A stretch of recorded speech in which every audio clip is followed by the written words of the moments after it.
Our movie today is Get Hard, featuring Will Ferrell as James King, a millionaire hedge fund manager who is unknowingly set up to take the fall for acts of fraud and embezzlement. And with only 30 days to prepare himself for life in San Quentin State Prison, he reaches out to Kevin Hart's Darnell Lewis, the proprietor of a car wash and detailing service that operates in the garage of King's office building. The key gag upon which the entire movie pins its premise on is that King wrongly assumes that Darnell, a black man not as affluent as himself, is only an employee of the car wash and must have served time at one point or another. Because of this, he offers Darnell a significant payday to prepare him for life on the inside. And being eager to expand his own business and to get back at King for years of mistreatment, Darnell willingly plays down to expectations and fumbles his way into training King to get hard. Hi, I'm Cinematico Magnifico of AmoralCrackpot.com, and welcome to the Nightly Chill.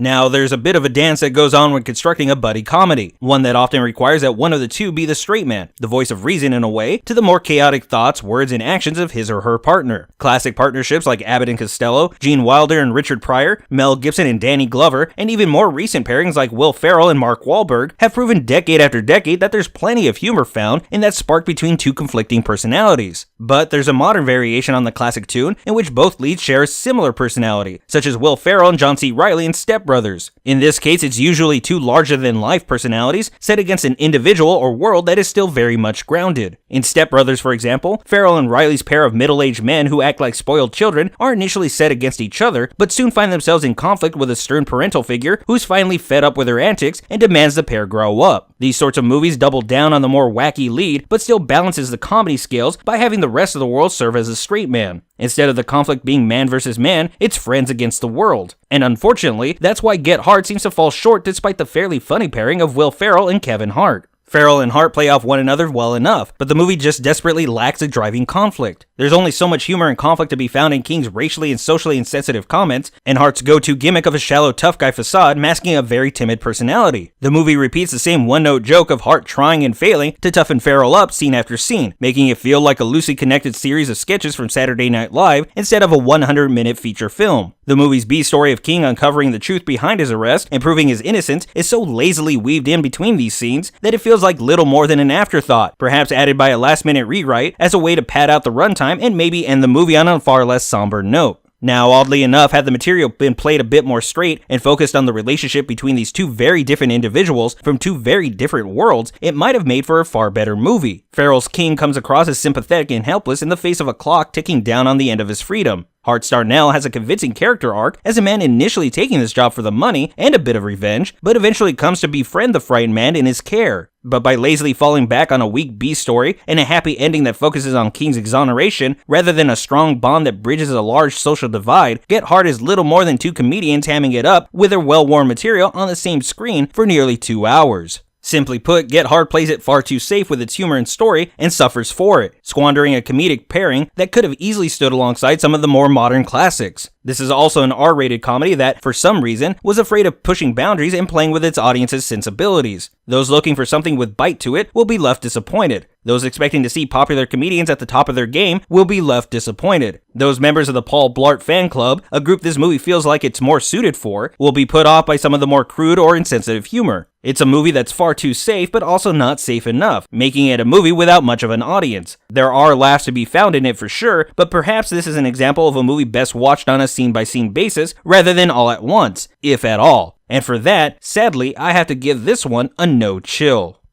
That's gonna do it for us tonight on the Nightly Chill. If you enjoyed this video, be sure to like, subscribe, and follow, and also be sure to leave me any questions, comments, suggestions for future reviews, and maybe even discuss today's movie at greater length.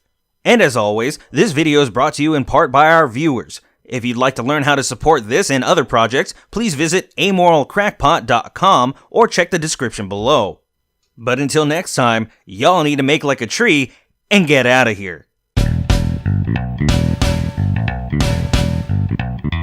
Thank you.